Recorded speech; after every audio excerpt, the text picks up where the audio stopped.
So the idea that I have is born out of the notion that 3 years ago, I'm having a conversation with a wholesaler up in the Twin Cities. Been a wholesaler for 25 years.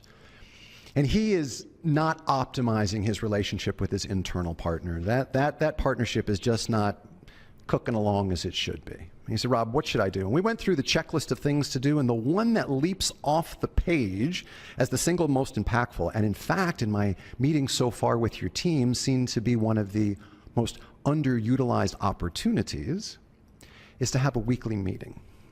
And that weekly meeting should be, at a minimum, between internal and external wholesaler, it should be optimized if you want to bring in your scheduling partner or anyone else that touches your business, including your MSA partners that help you navigate the other lines of business collaboratively to grow the nationwide share inside of a geographic area. So on those calls, you should be looking at things like, are we speaking in a unified message about product? Are we speaking in a unified message about sales ideas? Are we looking at the pipeline to understand how we're attacking prospects? Are we celebrating successes? Because we got to take time out to celebrate. Are we maybe learning a skill together on those calls?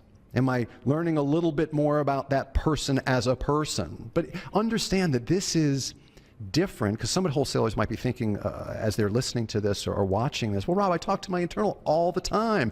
And you do. It's not uncommon for an internal and external to speak to one another once a day, twice a day, 4 times a day. But that's super tactical. That's, here's what just happened to me and here's what needs to happen based upon what I just had experience with an advisor.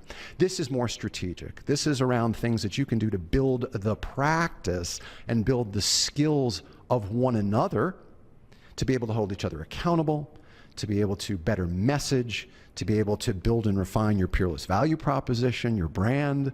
And those are things that must be done dedicated time so that you're properly aligned with one another and living through the strategy that I know both internal and external build in terms of a planning document to be able to grow the business.